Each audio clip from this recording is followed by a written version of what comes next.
luxury home once on the verge of going over a cliff is now just rubble and ash. Good evening, I'm Clarice Tinsley. Crews demolished the home by fire this afternoon. This is video of that fire just minutes after it was set, and you can see part of the house break off and fall over the cliff.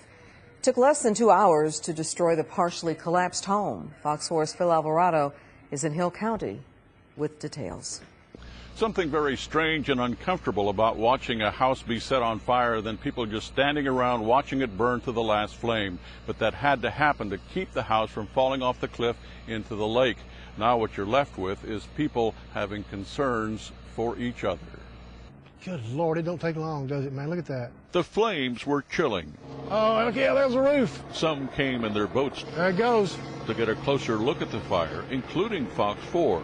Burning debris fell to the beach where other pieces of the home had fallen off the crumbling cliffs days before the house was set on fire. They did what they had to do. I think that was really the only option that was over to them, and it will be easier cleanup. The White Bluff Volunteer Fire Department was on standby to make sure nothing went wrong. Nothing did. Some on the department had time to take cell phone video.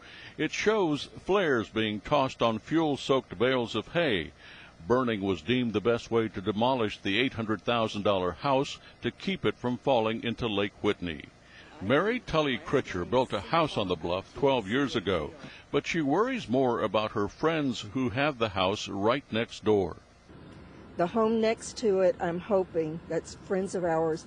He's been a friend for a long time, and I'm really hoping that his house will be okay. This is a large crack in the ground that separates the two homes. It's 3 foot wide. I mean, it's huge. But it goes from up under the house, across the front yard of the home, and then all the way on the other side of that cliff. Cecil Tanner worked on the foundation when the house was built 5 years ago.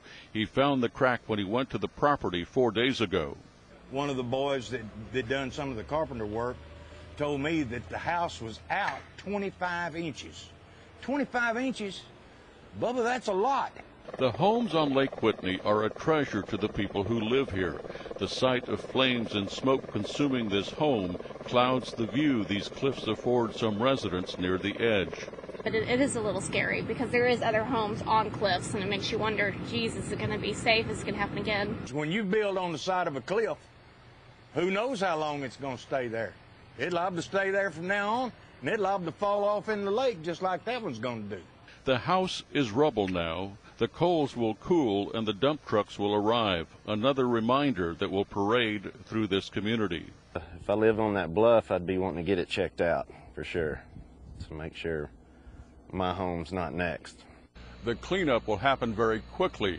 The equipment will start arriving this weekend, the dump trucks on Monday, and then all this ash and debris will be hauled away.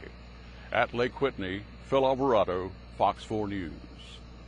The owners left that home weeks ago and now are living in Miami. They say they knew it wasn't safe to stay, but that didn't make it any easier to watch their home burn and fall to the ground. We watched it start where they started it in the garage, and we knew every room. We were sitting there pointing, there it is in this room, and there it is in the front room, and you know every little thing that's there. The Webb's insurance company denied their original claim because their policy didn't cover ground movement, but we've learned they've submitted another claim under fire damage. We'll be following the cleanup and the excavation over the next few days. To see more images of the fire, you can come to our website, myfoxdfw.com.